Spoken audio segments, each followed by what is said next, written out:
దక్షిణ తమిళనాడును దయనీయంగా మార్చేసింది వరద విలయం.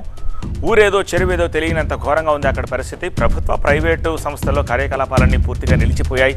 రైళ్లు విమానాల రాకపోకలు కూడా అంతరాయం ఏర్పడింది. 60 ఏళ్ల రికార్డుల్ని చెరిపేస్తూ నమోదవుతోంది అక్కడ వర్షపాతం. సైన్యాన్ని పంపాలి అంటూ ఢిల్లీకి వెళ్లి మోదీ దగ్గర మొరపెట్టుకున్నారు సీఎం స్టాలిన్. అటు తమిళనాడు వ్యాప్తంగా ఇంకో 2 రోజుల పాటు ఈ అతి భారీ వర్షాలు కురుస్తాయంటోంది వెదర్ రిపోర్ట్.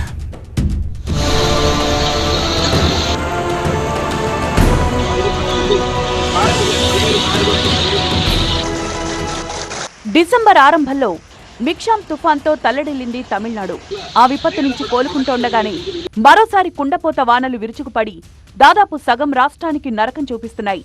తూత్తుకుడి జిల్లా కాయల్పట్టి వనంలో అత్యధికంగా 94 సెంటీమీటర్ల వర్షపాతం నమోదైంది. తిరునల్వేలి జిల్లాలో 35 సెంటీమీటర్లు, తెన్కాసిలో 20 సెంటీమీటర్లు, కన్యాకుమారిలో 11 సెంటీమీటర్ల వాన కురిసింది.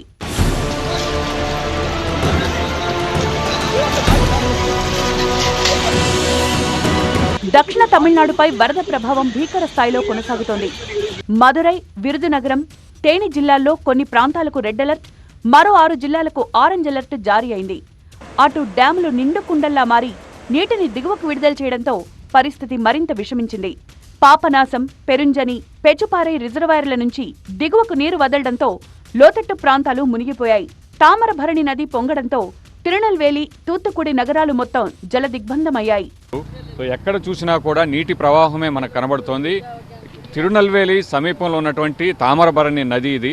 సో ఇది సాధారణంగా అయితే ఎప్పుడు కూడా ఇంత ఉధృతిగా ప్రవహించినటువంటి పరిస్థితి లేదు.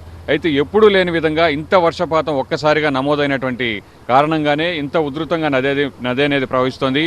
మొత్తం తిరునల్వేలి పూర్తిగా మునిగిపోవడానికి కూడా ఈ నదీ ప్రవాహమే కారణం. ఇక్కడ అన్ని నివాస ప్రాంతాల్లోకి నీరు చేరడం, వరదకి ఆ వస్తువులన్నీ కూడా కొట్టుకురావడంతో అక్కడ మనకు ఒక రిఫ్రిజిరేటర్ కనబడుతోంది.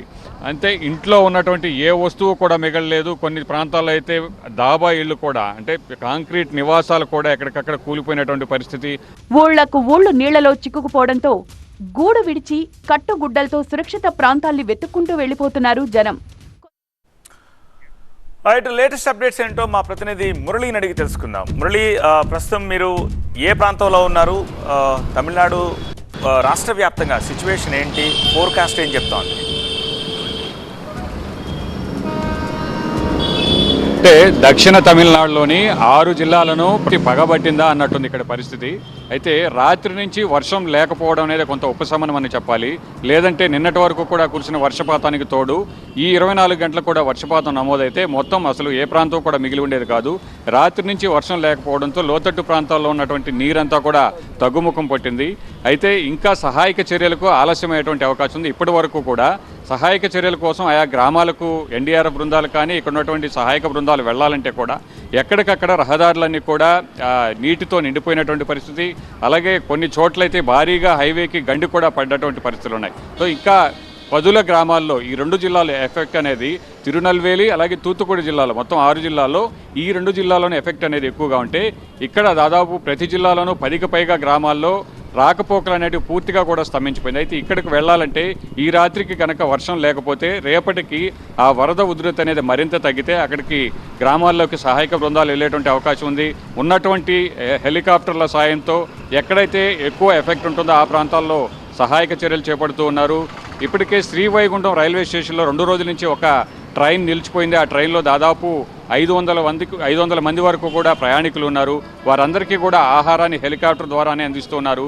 ఆ మార్గానికి రోడ్డు మార్గం ద్వారా వెళ్లాలంటే అధికారులకు ఎక్కడా కూడా అవకాశం లేనటువంటి పరిస్థితుల్లో రేపు సహాయక చర్యలు అక్కడ కొనసాగించేటువంటి అవకాశం ఉన్నట్టు చెప్తున్నారు. అలాగే రేపు సీఎం స్టాలిన్ కూడా ఈ ప్రభావిత ప్రాంతాల్లో పర్యటించి సహాయక చర్యలు అందించడం కావచ్చు, బాధితులకు అండగా ఉండేందుకు ఆయన సీఎం ఈ ప్రాంతాల్లో పర్యటించనున్నారు. రైట్ మురళి.